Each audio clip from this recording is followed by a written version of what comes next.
And already 40 has a black flag in warm up. All right. Here we're getting ready to go live. Here we go.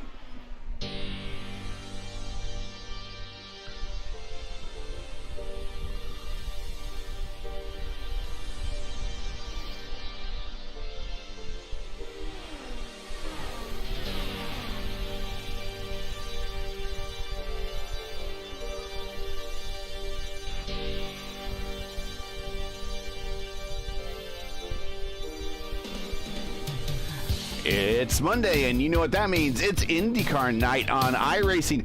Hello again, everyone. Welcome back to another season of the Monday Night Indy Fix Top Split. I am Gary Gatso. Welcome back to Race First coverage of the opening round of Season 3 of the 2022 season of the Monday Night Indy Fix Top Split, coming to you from the Michigan International Speedway. As always, joining me in the booth for expert analysis from the NHR eSports team and the Lionheart IndyCar Series presented by Butt Kicker is Steven Larkamp. Steven, we've had an off week. It's the first race of a new season. Hope springs eternal for all these starters today, especially on a racetrack that invites a lot of parity.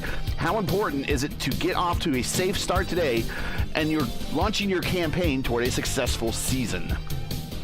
I would wager it'd be more important this season than a lot of others, not only because we race at Michigan, which, of course, one of the legendary for being one of the fastest tracks on the schedule, facilitating really close quarters racing at over 220 miles an hour all day, every day.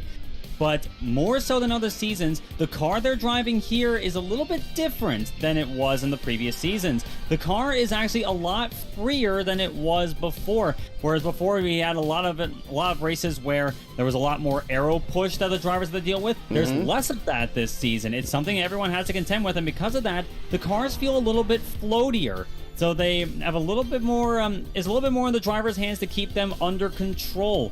And also on top of that, the damage models have been reworked on this car, especially repair times. And I also heard from the likes of Mark Murphy and co. when I was doing warm-up laps here, trying things out. And they were saying that in the previous build of this car, let's say you had an incident back then where it would take like a minute to repair the damage. Now it would take over 7 minutes. So you got to be very, very careful now, more so than you were before, on keeping this car together and getting it to the checkered flag safely, because, well, you could screw up the car a lot more handily here than you could before. So that's something everyone's got to be careful.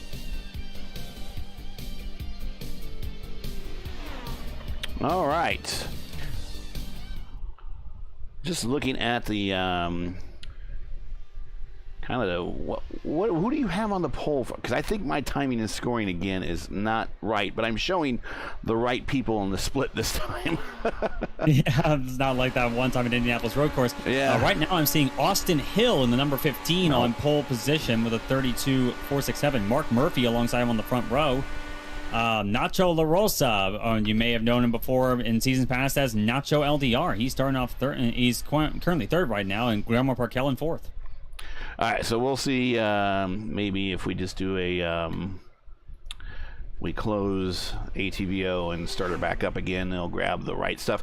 Hey, before we get too far, and we're off to a great start, we'd like to welcome aboard 4D RACEWEAR as a season-long partner of the Monday Night Indy Fix Top Split.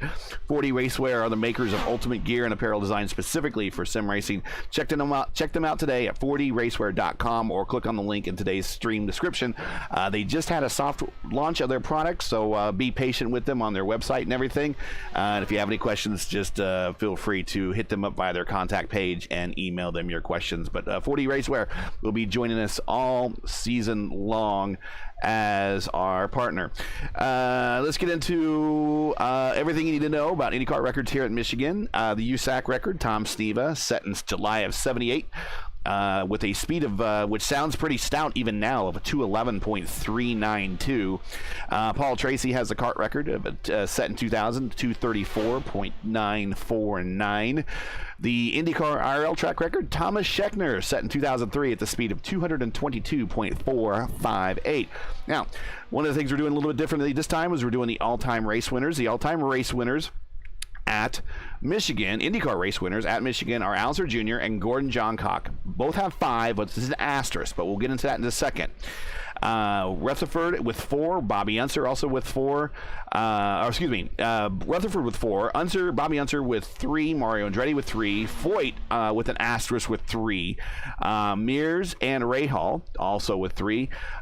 With 2, all tied with 2 is Ungaius, Goodyear, Michael Andretti, Alonso Sr. with an asterisk, and Tony Kanaan with 2.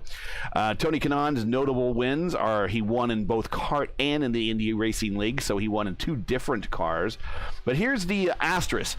Alonso Jr. only won 1 time in IndyCar at Michigan, but 4 times in the IROC Series. So he's taking it to those boys down south. Gordon Johncock, same way. 4 times here in an IndyCar, 1 times at IROC. Alonso Sr. split his wins here, 1 in IndyCar, 1 in IROC, and AJ Foyt 3 times in IndyCar and 1 in IROC. So the IndyCar boys did a pretty good job here racing the Southern guys in the IROC Series, and this was back in the mid 80s to late 70s when a lot of those wins came about. But stand by in the garage area. It's time to go racing, and with that, it's time to look at tonight's starting lineup. But before we do, hey, Steven, got a question for you. What is it, Gary?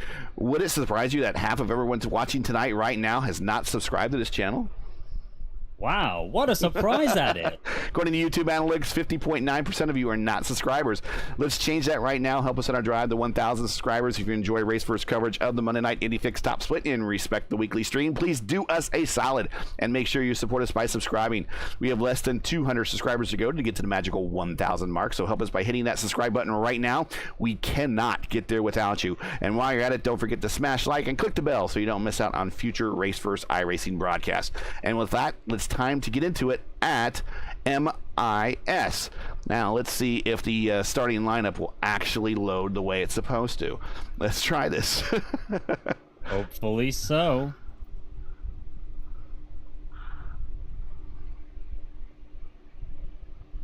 Looking at the lineup as they get themselves on the grid. The front row, the more things change, the more they stay the same. On the pole is the number 1 of Adriano Pinero, and alongside him, keeping with the theme, the 24 of Rodrigo Franzoni, a qualifying master last season, keeps that going. Both of them, I will say. Austin Hill in the number 15 will roll off third alongside the 11 of Alexandre Ragon. Mark Murphy starts off 5th alongside the 8 of AJ Musselman in 6th. Mark Murphy driving the number 5. Nacho La Rosa, Nacho LDR, as you may have known him before. He starts off 7th in the number 10 alongside the 13 of Guillermo Parkel in 8th. Joao Ritter starts 9th in the number 21 alongside the 16 of Adriano Proporti, rounding out your top 10. Thomas Geisler in the number 12 starts 11th alongside the 9 of Trace Shadid in 12th. Larry Pace in the number 2 starts 13th alongside the 20 of Ryan Joyner. Bruno Miranda's number 23 starts 15th alongside the 4 of NASCAR ace Ryan Duquette. Petr Kubovsky starts off 7th in the number 17 alongside the 3 of Bob Bryant. 19 of Stephen Lee starts 19th, fittingly enough, alongside the 22 of Matt Mercer, finishing off the top 20. John Silva starts the number 17 machine in 21st alongside the 14 of Dakota DeMake. Dakota's got a lot of work to do to get up way there. To go, yeah. Very much so. And final row of the grid, Dylan Moskowitz with a lap time that was obviously a bit of a sandbag in the number 6, alongside Jeff Highsong, who did not post a qualifying time. And to get the point there, pole sitting time is the 32.441, and everyone except Moskowitz has a lap time in the mid 2s. Moskowitz ran a 38.2, so I think he's just going to take it easy. But I will tell you who's not going to be taken easy. I think pretty much everyone else is. It's a new season. Everybody's excited, and we are at Michigan, so the speeds are intense. The car's a bit different. Let's see who makes it to the end here. Pace car peels off. Waiting for it on Adriano Pinero. He gets on the throttle. Green flag flies. The season is go. And it's a great start for Pinero right there. Franzoni already under pressure from Austin Hill and Alexandre Ragon behind him as they head into 1. Oh, and Hill ducking to the low side there. Bold play for sure in these early laps. Coming off a 2 for the first time. Hill looking to the inside still, but Franzoni's got the momentum down the straightaway. He clears him. Ragon to the inside of AJ Musselman. Musselman's off to a fantastic start right now on that high side there. One of the preferred lines, I would think, already this season in this race so far. But it will be Pinero leading lap 1. But here comes Franzoni looking to the inside. Still side by side, and it will be Franzoni with the edge right now. And Pinero drifts a little bit high. Here comes Austin Hill looking to the inside for second. Franzoni, though, will tow Pinero ahead of Austin Hill. And here comes Pinero once again to the inside. He clears him quite handily there. But already we're seeing the famous Michigan package. Ooh, AJ Musselman almost getting forced up into the wall with Austin Hill. And here comes Mark Murphy to the inside. I'm sure he's going to be a little bit leery of that. Yeah, well, you're kind of racing around folks you haven't raced around before, and he just does a slide job right in front of them. Just because your spotter says clear doesn't necessarily mean you have to listen.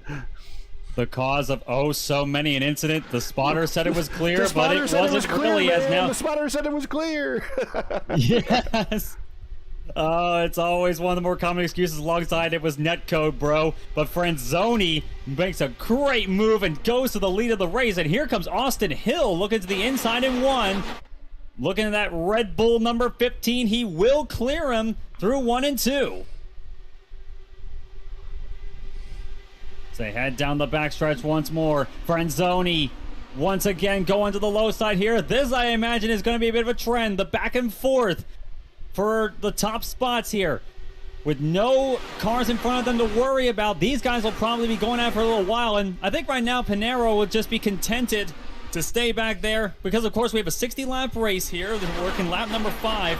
We will have a pit stop to deal with. Around 40 laps is what we expect the fuel number to be. Yeah. So these guys are going to have to take it easy a little bit for sure, as much as they want to battle it out for positions early on in the going. Yeah, certainly the window opens to get to the finish at lap 20.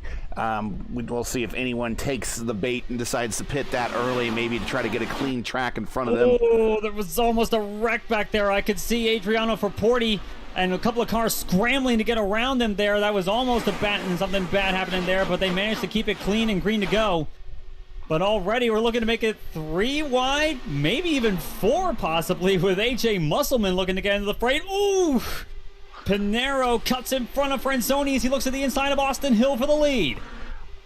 I would say if there's one driver in that lead pack that knows about that's probably a bit early to go 4 wide, it's AJ. He should definitely know that. But man, look at I'm nothing against Till. We've never seen him race, but man, he's all over the place, and he's already into the wall. And there he is into the wall with Franzoni. And Franzoni and Murphy's around. And here cars are involved in it. Even more involved in it. I see Bruno Miranda's one of them. Trying to pick out who else, but caution is out. Lap number 7, and it looks to be the big one already. These guys are just getting a little bit too antsy for their own good, I think. Yeah, I'm not sure who. Mark Murphy's another one of them too. I think Mark Murphy. I'm not sure what happened to him. He kind of spun on his own. Let's go back into the Wayback Machine here a little bit. I think he spun when he was trying to slow his car down. Let's go back and watch this all again here. We'll go back to Mark Murphy.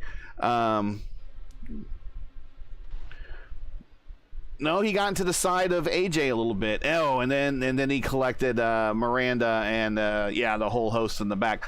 Let's go back and watch the action there with Hill though, and I want to get another eye on him, and let's get into the car of AJ Musselman, and let's just watch the car control here of Hill. And Again, chat, if you think it's a little, it was a little skittish, I was calling it out on the broadcast. Let's go ahead and watch this. Looks like Franzoni just kind of ripped up into him. I don't think Austin had too much of a place to go there, but I think he may have been spooked by, I believe that was, looking at that, is that...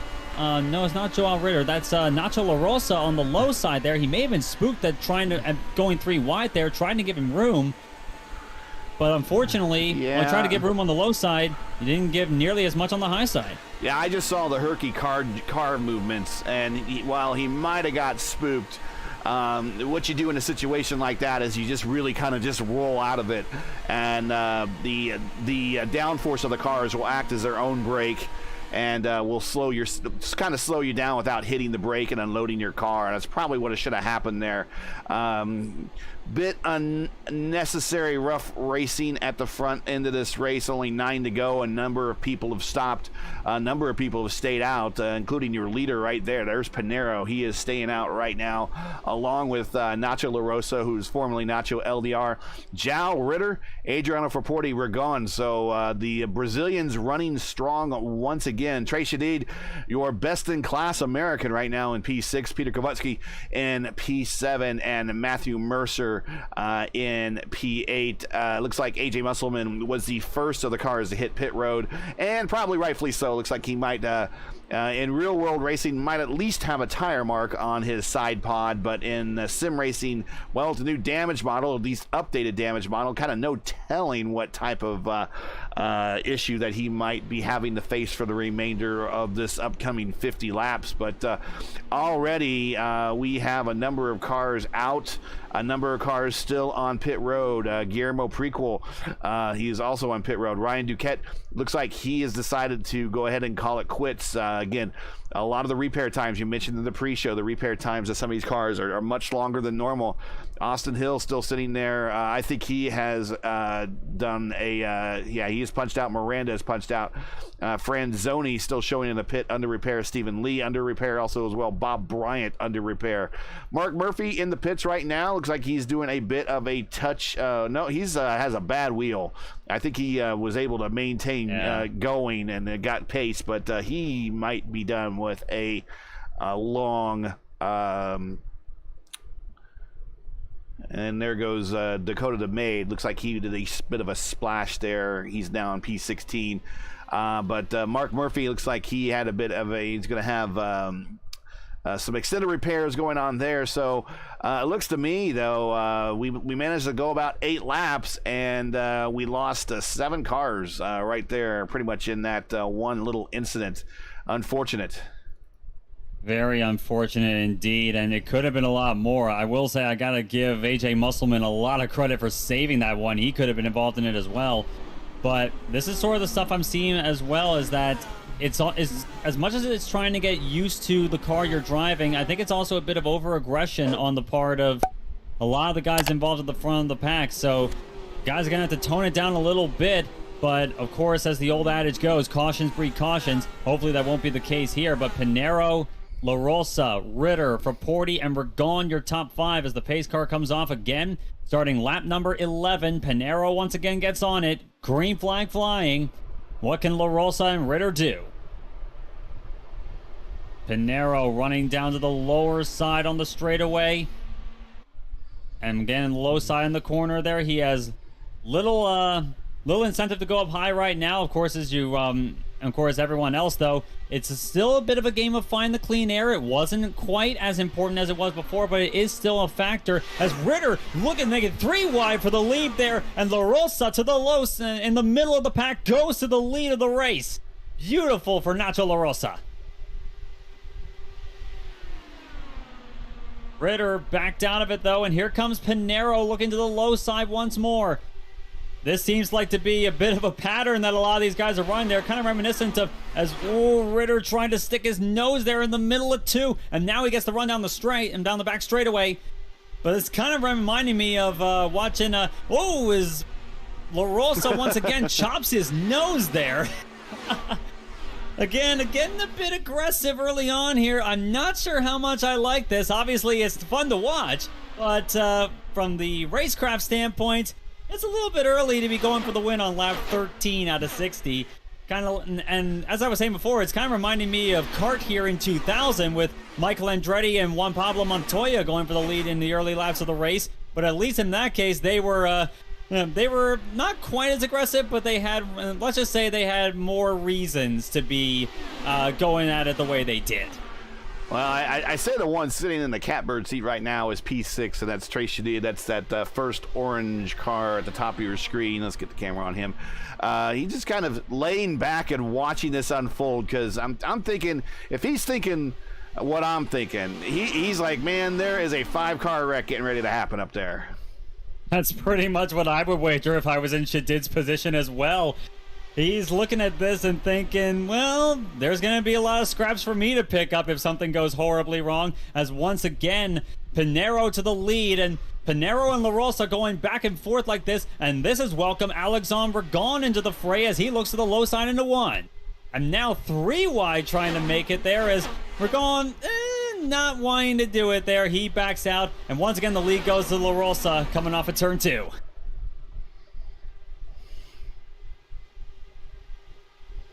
And let's not forget the thing that's always amazing about racing this close, the speeds that they're doing here.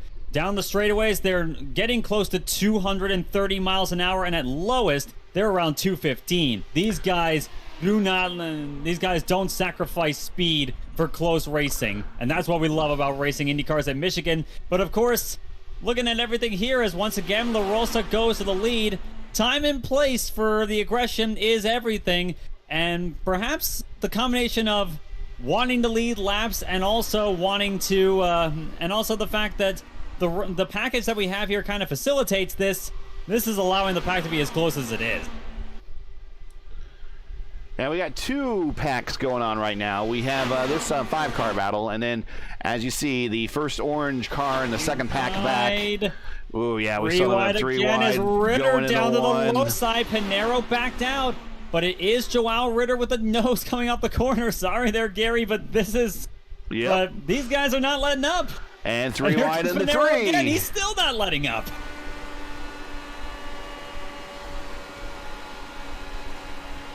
Definitely don't want to leave the guys in the second pack wondering why we're not talking about him, but these guys are just putting on a show up here. But this second pack here, they're kind of licking their chops at this whole situation, thinking that that second pack could become the first pack if they play their cards right.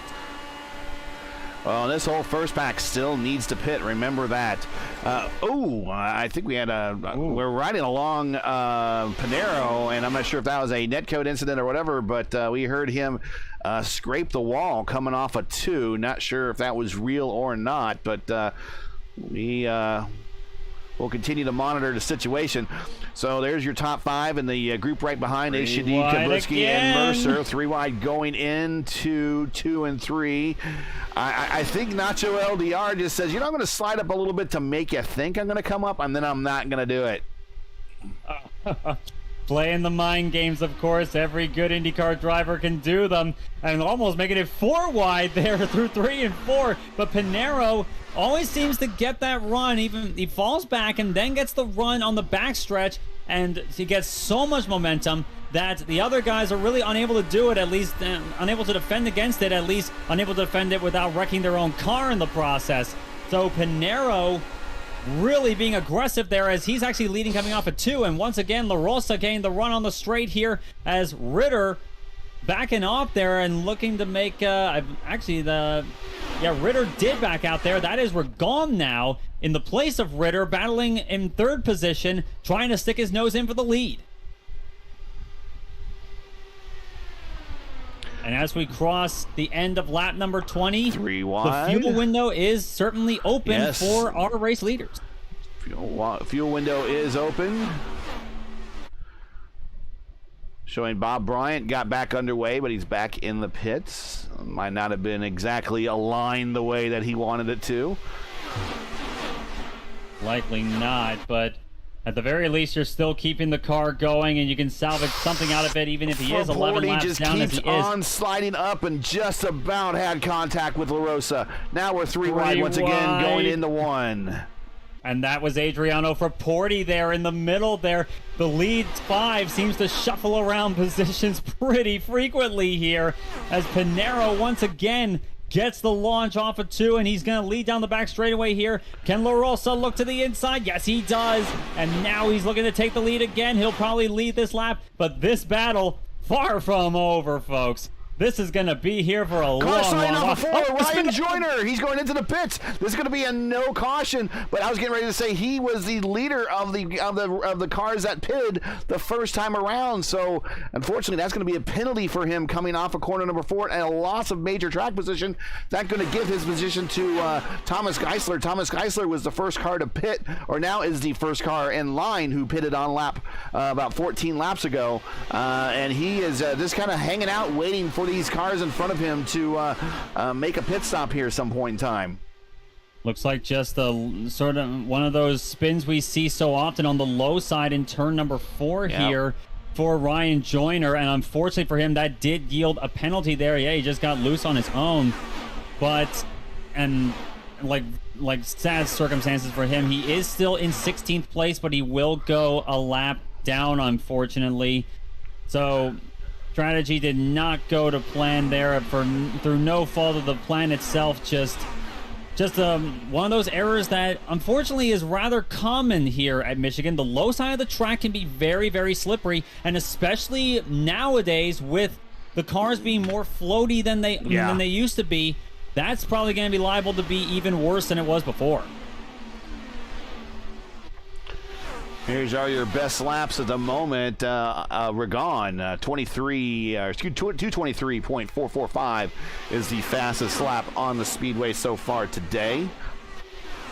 And once again, it seems like it's 3 wide for life here.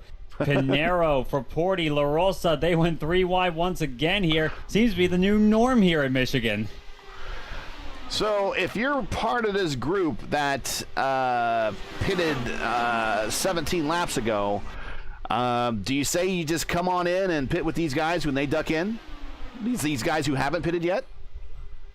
It could be. The main risk you'd have with coming in this early under green flag conditions is that with the speeds they're going here, you will go a lap down, and the gamble you're having is that you will not have a caution between now and when the leaders pit later on in the going.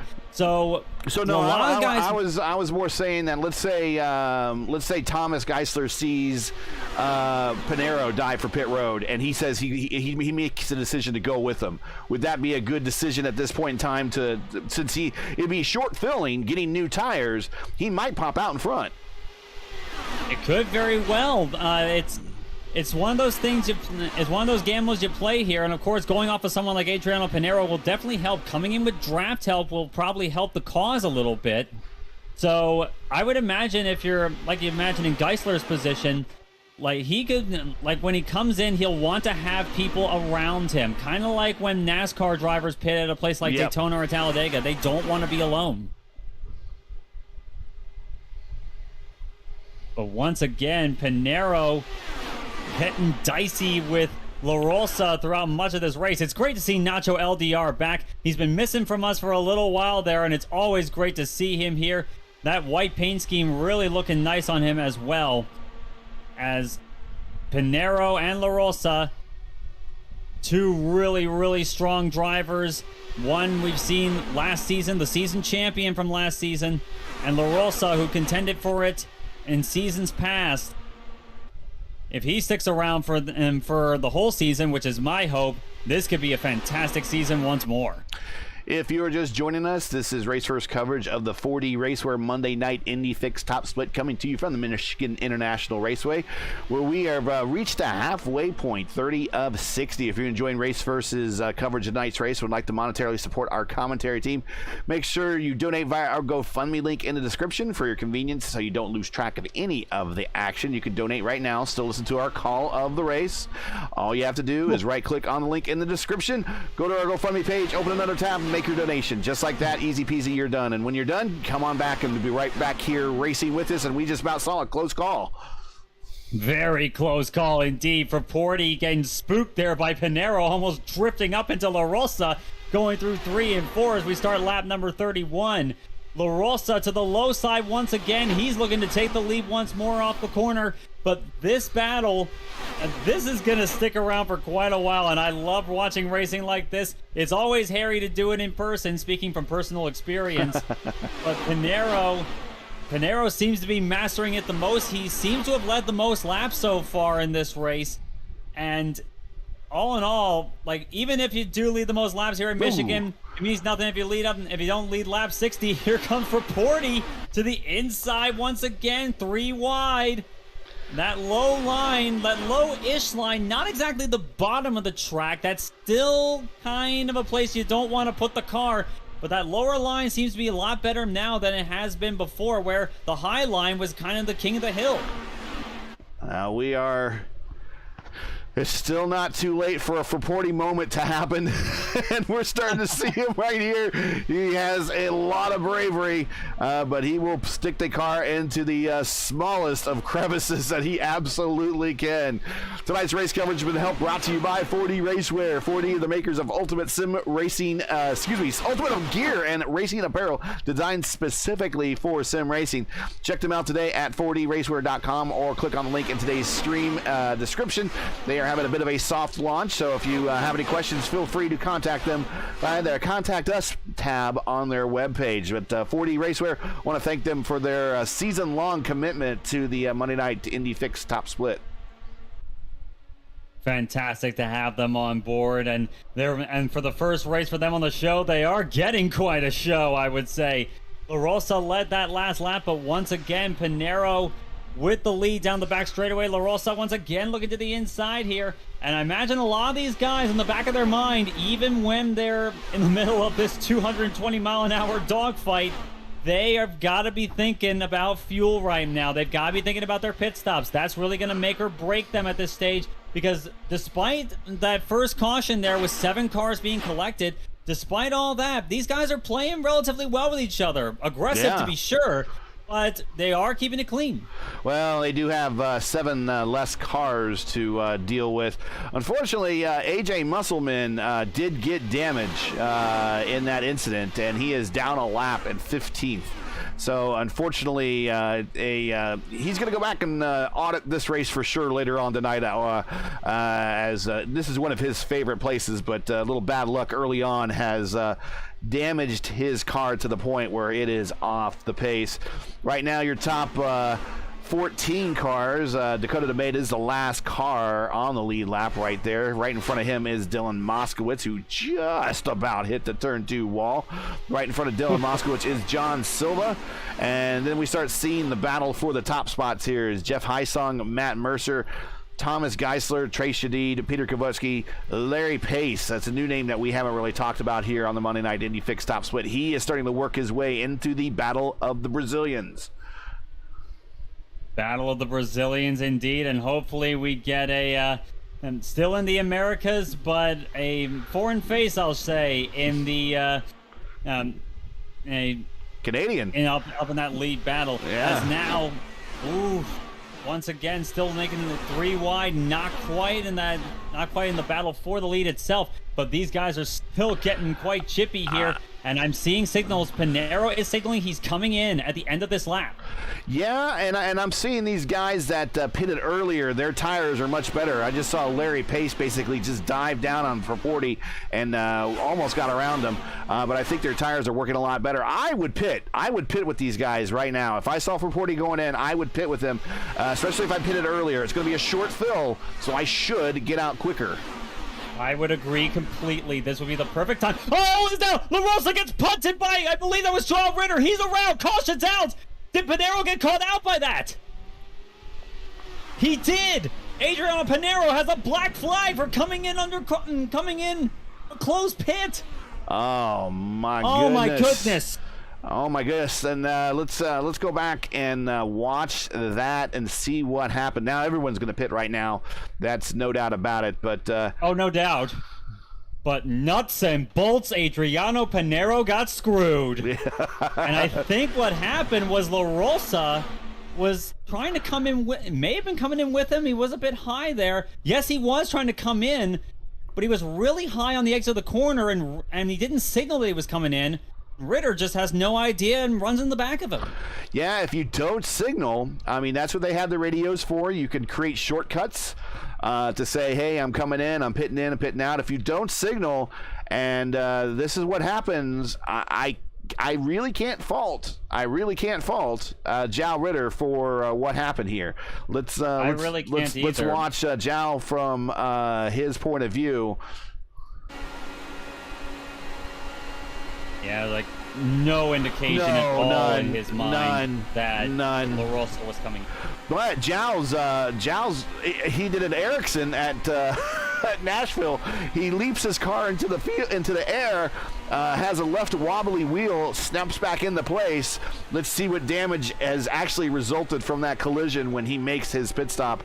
As we work our way around, he is still on pit road right now, getting work done as he is now coming out. Actually, he only had a 14.1 second pit stop, so he had light damage, but everybody is now good to go to the end. Indeed they are. Everyone is good to go at this point. Looking at LaRosa still sitting on pit road. He does get that wing change. He's down and away, but looking at Ritter's actually back out as well. So they seem to be able to keep it going there. Hopefully their cars aren't too damaged here, but of course, as I've said before, with the new damage model updates to this IndyCar, they are going to have to be a lot more careful here because the repair times are going to be a lot longer.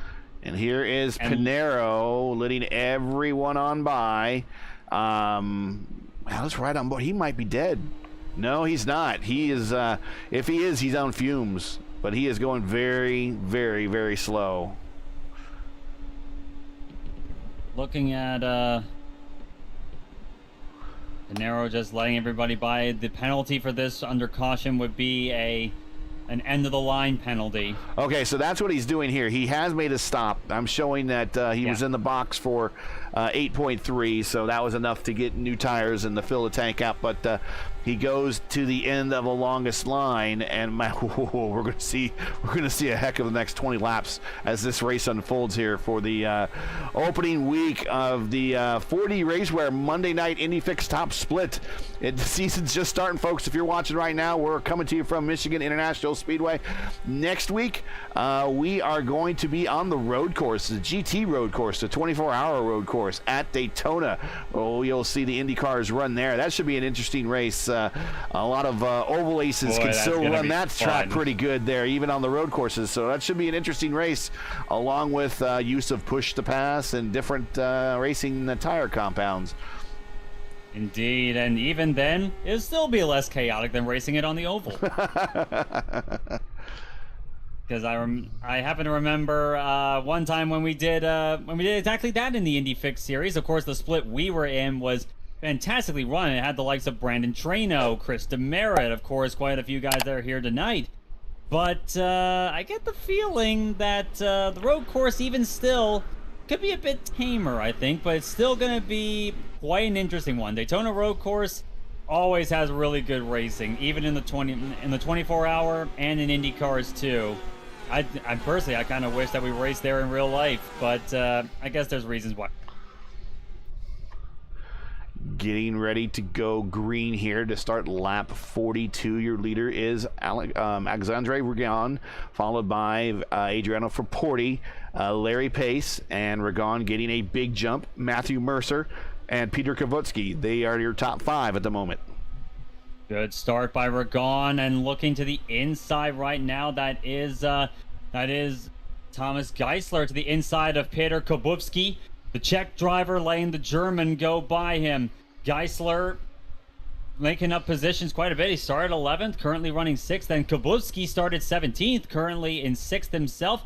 Very good driving from driver that we haven't seen before much either, going up against a series regular. And now he's got Trace Shadid to worry about, as once again that lead battle has been joined once again for Porty now at the lead of the race, but now Regan to the inside in 1.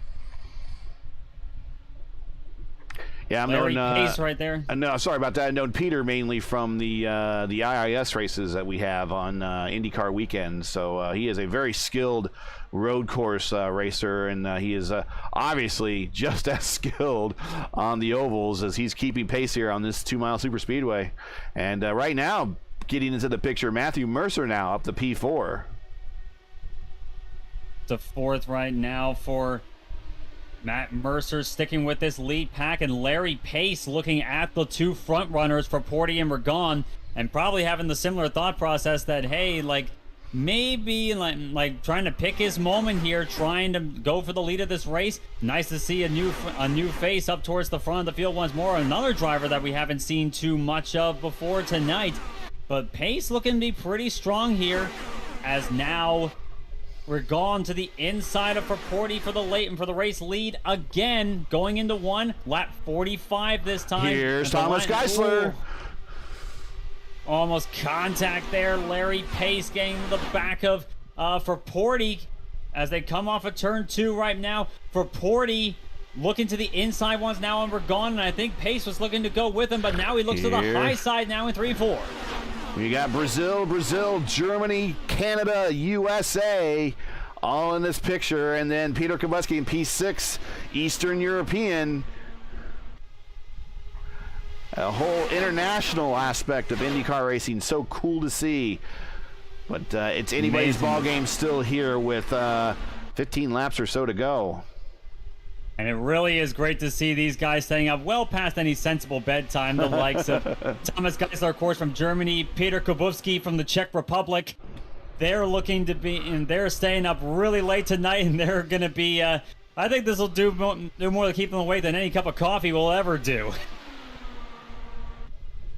As Geisler now looking to the high side on Larry Pace for P3 and trying to make a bid for the lead of this race. The same with Kubowski to the high side, and Pace, no, that's Ritter down to the low side, I should say. He's looking to try and stick his nose in this affair as well. So once again, here comes that big pack of forward, and Geisler down to the low side for the lead. What a move for Porty, forced up high, 4 wide, coming off of turn 4. Wow. Who wins out in the middle of this one? It's going to be Larry Pace. Pace had to move. Still 3 wide behind them. Pace, oh, they got contact. They got contact. We're gone. Geisler, we're gone. No caution as of yet. Let's see. Can they get him off time? No, caution is out. Oh, we're gone. I think Geisler might have got a small punt from behind where he had the lid up a little bit. And I'm not going to say it's on anybody, but let's watch this, how it unfolds, and let's do it again from the Race First One airship blimp here. We're going to watch Thomas Geisler right there in the middle of your screen, the teal and orange Gulf colored car, Gulf oil colored car. Right above him is the red car of the leader, Larry Pace. Let's just watch this as it unfolds. He kind of scoots up now, and he comes up right on. Yep, he gets checked for Porty, and I don't think that was necessarily for Porty's fault. I think for Porty misjudged. I think for Porty misjudged the closing rate there. But you got to be always cognizant of the closing rates of these cars, and when you see something like that happen, you just got to be ready to lift. Let's see. Here he goes. And looking at from Ragon, the incident that the two were ultimately collected in after Geisler got tapped, looked like he got spooked by Ritter on the low side there, drifted up, and then the actual incident was netcode. Yep, it sure was, and you just saw it right there. The silent killer that is netcode strikes once more, and that certainly hasn't seemed to change with the new updates of the IndyCar, sadly. So for Porty, Pump Fake's doing a trip down pit road there to get his damage, if he has any damage, looked at. He's going to chance it that whatever contact he made with Thomas Geisler there is not enough to impact his car.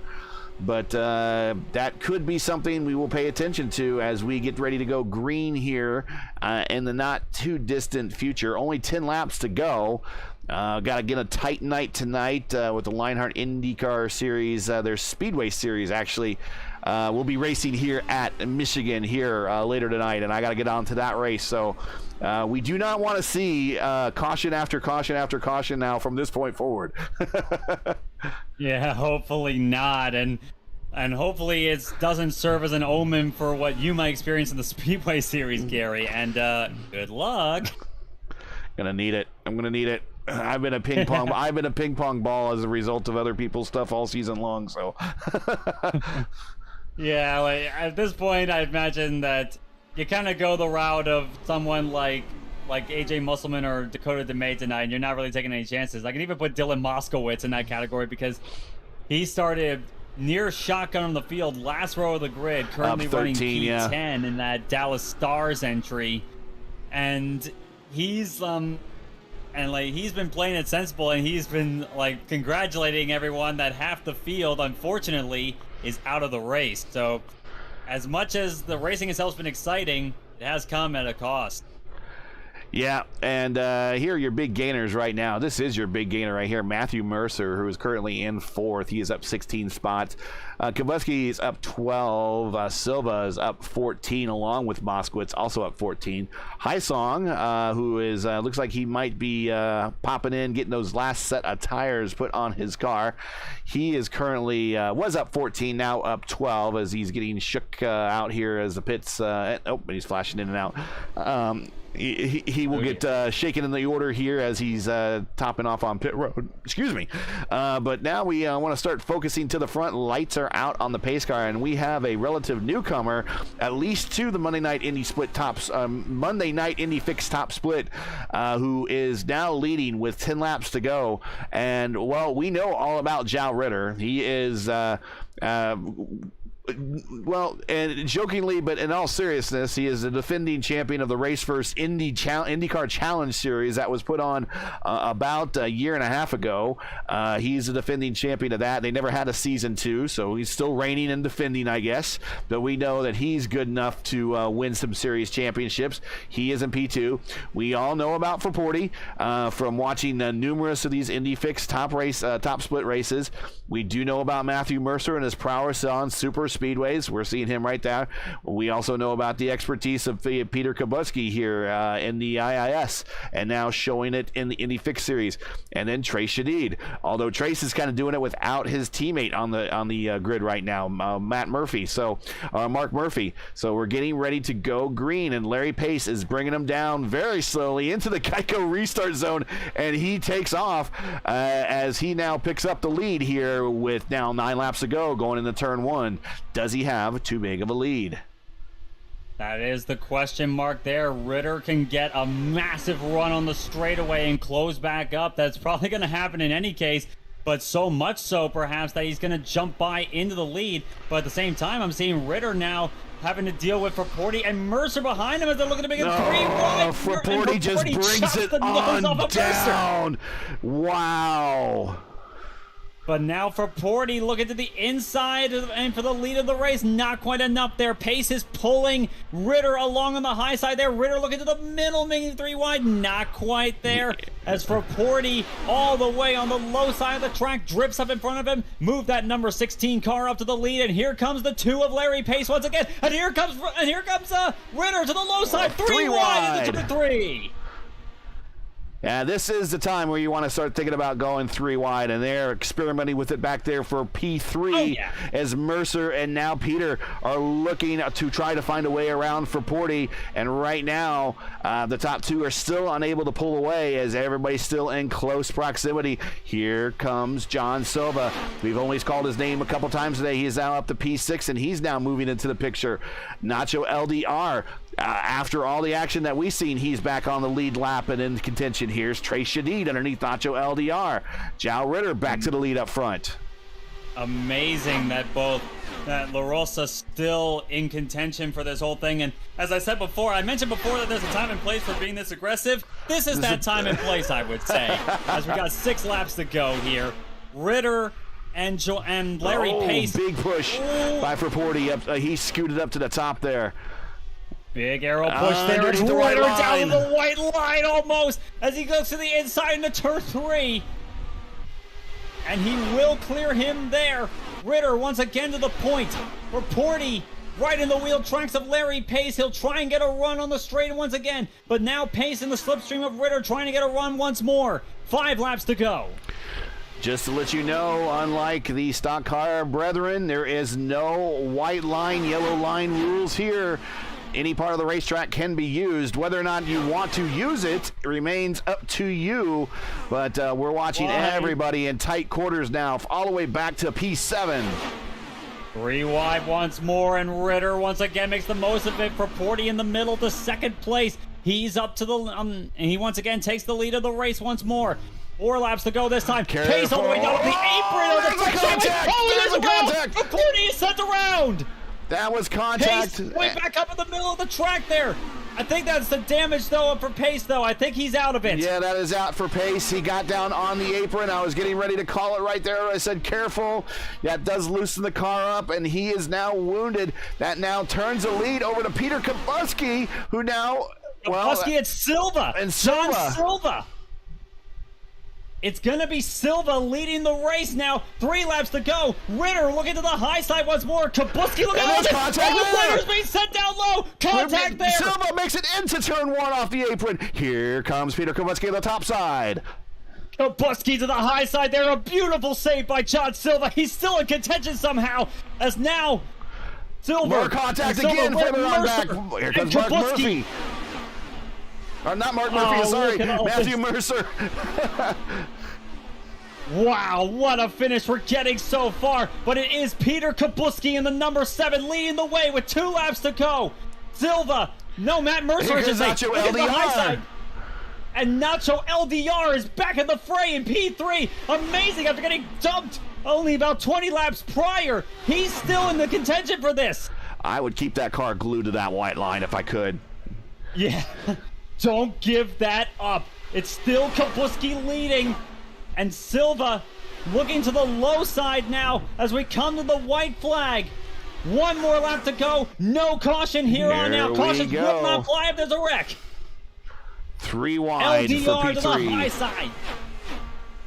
Nacho La Rosa to the high side there. He's going to try and get a run up a 2.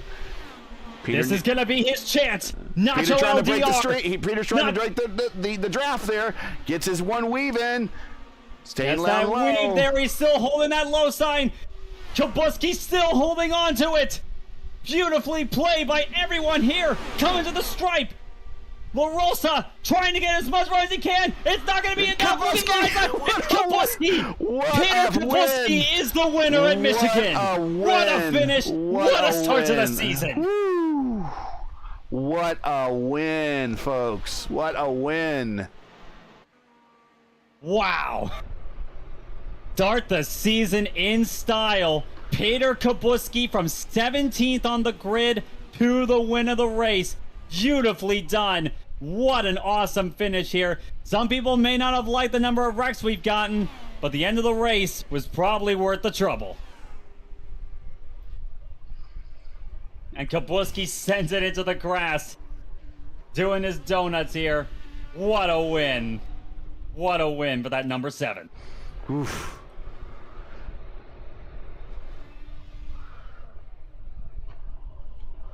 Man, just have to start breathing here a little bit, everybody. I know, right? Wow. Well, we will go ahead and get tonight's finishing order up for the first round of the Monday night Indy Fixed Top Split of Season 3 of 2022. And we are sponsored this season by 4D RACEWEAR. And, well, I don't think 4D RACEWEAR can be any more happier to start off with a race like that. Peter Kubuski, we talked about him all day. He just kind of hung out there in the mid top 10s, lower top 10, just hanging around there all day, just waited for things to happen, waited for the race to come to him. He is your winner. Nacho LDR, Nacho La Rosa. He managed to, after getting dumped by Pinero, not Pinero, but for Porty coming into the pits, he manages to recover to P2. Imagine probably where he would have finished if maybe he would have got that extra position, maybe if he just very simply said, I'm going to be pitting. I will say that was Ritter, by the way, that hit him. Oh, Ritter? Okay, sorry. There is Ritter. Yeah, the person that actually was the the victim of that was Pinero. We'll get to him in just a second. Ritter did hit him, yep. But again, imagine where he probably could have finished. He didn't have to make that run from the back to the front if he simply just would have said, "Hey, I'm pitting," and someone would have not gone out to the back. Tracy did very quietly, top 5. Matthew Mercer, another very quiet top 5. Dylan Moskowitz, you talked about him, P6, finishes right there, good top 10 for him. John Silva, you saw him battling for the lead as little as 2 to go, got down on the apron, recovered, managed not to kill everybody behind him. AJ Musselman, for being a damaged race car, managed to get to a top 10 out of that. So it's a very big IR rating savings point result. Maybe he doesn't want to do an audit of this race. We'll see. He probably will. Dakota DeBate finishes 9th, a very quiet 9th. Larry Pace, well, he had a shot there right at the very end to finish his 10th. Hysong, Pinero, Fraporti, Ragon, Geisler is your top 15. Moving on here to the next page, if it will load. Joyner, Bryant, Murphy, Lee, and Franzoni, your top 20. Miranda, Doucette, Hill, and Perkwell as your top 24 in this 24-car field. And I do not see anybody in waiting room. No one in the waiting room. So, and getting a message here from I got a message here from Dakota before the race. He says that is not the NASCAR driver, by the way. I'm not sure who he's talking about. Is it Duquette? Is that who he's talking about? Might have been. I don't know. We'll see. Well, I know I've seen him in NASCAR equipment before, like even in the way back ago time, but we'll get to the bottom of the said mysteries, but there you go. That is week 1. The Indy Fix Top Split. Next week, we are moving on to Daytona. So your thoughts on tonight, and then your thoughts on moving on to Daytona, and then we will just get on out of here because we have a tight schedule to meet. Well, Michigan has a certain reputation with all the drivers here, and let's just say this was a textbook Michigan race. It was exciting all the way to the end here. A little bit over-aggressive to start with, but it gave us the finish that we always love and always expect when we come to Michigan here. So I was not disappointed. Well, maybe a bit more so for the fact that there was a big one with 7 cars wrecked out early on in the going. But sometimes that's just how the racing gods work. But moving on to Daytona Road Course, that's going to be really, really interesting. And knowing Daytona in the middle of summer, it's going to be a hot track. These guys are going to be fighting the car as much as they are fighting the track itself and everyone else around them. And even if it is a road course, it's still going to be pretty heavily draft dependent, especially on the oval bits. I think that's going to be a pretty exciting road course. All right, let's take one more look to make sure we haven't missed anybody from the interview room. No interviews today, so hopefully if they have any comments, they can make it in the Discord server and they can be read there. So let's get on out of here, and we can give everyone back their nights, and then I need to, of course, set up my machine for racing time rather than broadcasting time.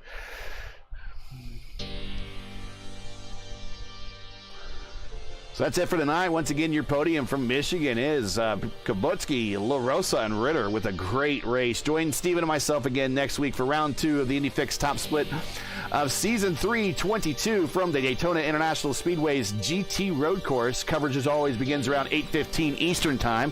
That's 8:15 p.m. Eastern, and you can find everything you need here on YouTube at youtube.com/raceverse. Hey, we love bringing these races to you, but they're not easy and require time and money to produce. Because of your generosity and donations, we've been able to bring you the last 3 Indy Fix seasons. If you share our passion for the sport of IndyCar and enjoyed our coverage of the Monday night Indy Fix Top Split, please take time to visit our GoFundMe page. The link is in the description, and donate to our Season 322 Monday night Indy Fix Top Split broadcast fund. We realize times are tough, so any contribution would be greatly appreciated. We thank you for watching and making us a part of your Monday evenings. Now, as you know, the YouTube algorithm game is not an easy one, so please help support RaceVerse with the weekly grind. Leave a comment below and let us know it's tonight's race. And if you enjoyed tonight's coverage, support us by smashing the like in the video, just like this. If you're new, click subscribe, and while you're at it, hit the bell for weekly reminders so you don't miss out more of RaceVerse's iRacing programming, just like this. Keep your browser set here for the most in-depth IndyCar knowledge on all of iRacing. Race First, we know what Indy means. Race First's Monday night Indy Fix Top Split naming rights paid for by 4D Racewear. 4Ds are the makers of ultimate gear and apparel designed specifically for sim racing. Check them out today at 4dracewear.com. or click on the link in the stream description. For business inquiries to learn more about Race First and what we do, visit racefirst.com or follow us on Twitter. All of our Twitter handles are right here at the bottom of the screen. So, for Stephen Larkamp, everyone at Race First, I'm Gary Gonzo saying to all, good night and thanks for watching. And to all of our men and women serving in the military and as first responders, Godspeed, God bless, and come home safe. Catch us again next week at Daytona for the next race of the 4D Racewear Monday Night Indy Fixed Top Split. Good night.